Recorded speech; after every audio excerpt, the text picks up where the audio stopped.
Hello there, ladies and gentlemen, boys and girls. It is FlatLine here, coming at you live with my dick. No, I'm just fucking with you guys. Suck my dick. No, guys, on a serious note, I had a half day of school today, and my parents are still at work, so I was able to get a quick masturbation session in before they got home. So hopefully I'm all loosened up and ready to bring you guys the best quality video, and I hope you enjoy this.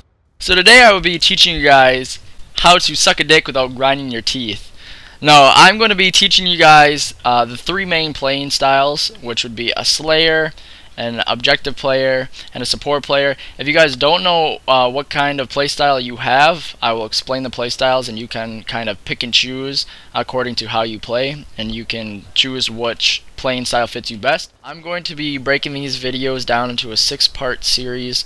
This first video is going to be, as the title suggests, the Slayer class to use and the source streaks. The follow-up video to this, so the second video of the 6, will be of the actual gameplay of me playing as a Slayer, and I will instruct you guys how to play as a Slayer and what to do in certain situations. So if you are a support player and you look on my channel and the video isn't up yet, go ahead and subscribe, and I promise the video will be out soon, so you can see that when the video does come out. But as for now, we're going to go ahead and get into the Slayer class. So if you're a Slayer, you're a player that gets a lot of kills, has a good KD ratio, can't seem to sit still, likes to run around the map, gets the high source streaks, and basically gets a lot of kills throughout the game. So if you are a Slayer and you're a lower level, go ahead and use the MTAR or the Type 25.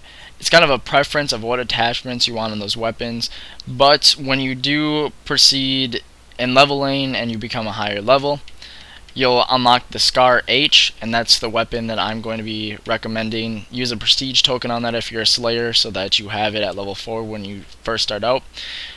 Throw on the wild card primary gunfighter, so that you can have 3 attachments on your weapon.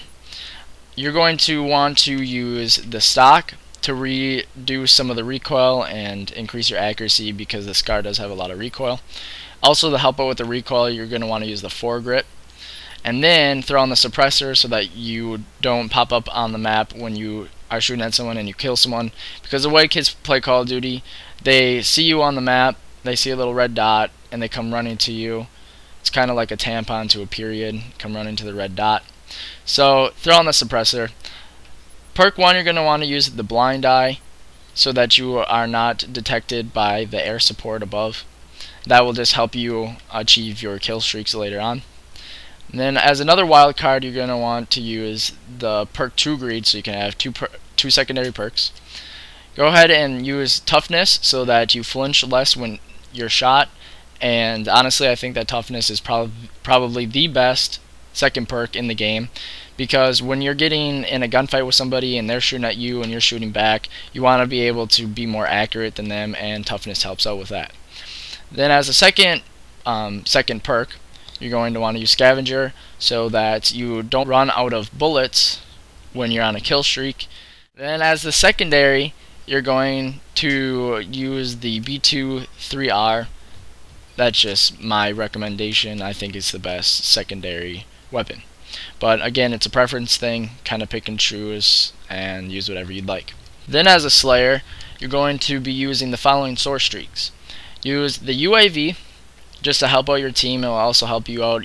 You'll get the UAV assists, which are plus 10 points every time your teammate gets a kill when your UAV is in the air, and that will help you get more points towards your source streak, and it will help you out because you'll be able to see the enemy players. Then you're going to want to use the Lodestar and a VTOL Warship. Now this is for a lower level Slayer.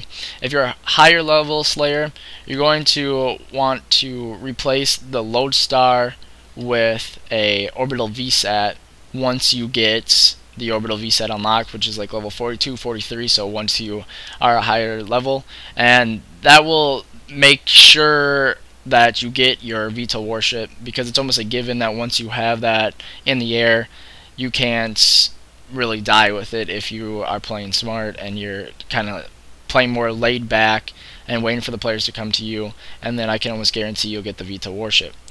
You can also take off the UAV and have a Orbital VSAT, Lodestar, and a VTOL Warship. This is also a preference thing. Do as you may. And then when you're at level 54, almost getting ready to prestige, or if you're somebody like me who after I prestige this next time, and I will be 7th prestige, I'm going to unlock this swarm with a prestige token, so I have it at a lower level. I'm going to use the Orbital VSAT, the Lodestar, and then the swarm. So if you're able to go on a little bit of a kill streak, get the Orbital VSAT. Like I said, it's going to pretty much guarantee that you get the Lodestar, but don't use the Lodestar right away. Save it until you die. If you die before you get the swarm, then call it in when you respawn. But if you end up getting your swarm before you die, so you have the Lodestar and the swarm, call in the swarm and then call in the Lodestar, because in your Lodestar you might not be able to see some of the enemy players if they have ghost on or blind eye, whatever it is that doesn't put a red box around them. So you'll kind of miss those players, and the swarm will pick them up for you, so you can keep them back in their spawn, and you can keep them spawn trapped if you're playing demolition or domination. If you enjoyed this video and it helped you out, make sure you like it. Come to subscribe to me if you would like to hear more of my commentaries. And also, if you're a support player or an objective player and you're waiting for your part of the videos to come out, make sure you subscribe if you're still watching the Slayer video for some reason. And if you want to see the gameplay for a Slayer, if you want to know how to play in a game and how to handle certain situations, make sure you subscribe also, because that video will be coming out in a few days here. If it's been a few days, if you look at the upload date, it will probably be already uploaded on my channel, so you can go ahead and check that out right away. And you should see me playing as a Slayer using the source streaks that I told you to use, and also the weapon, and teaching how to play. Hope you guys enjoy this video. FlatLine, going to masturbate.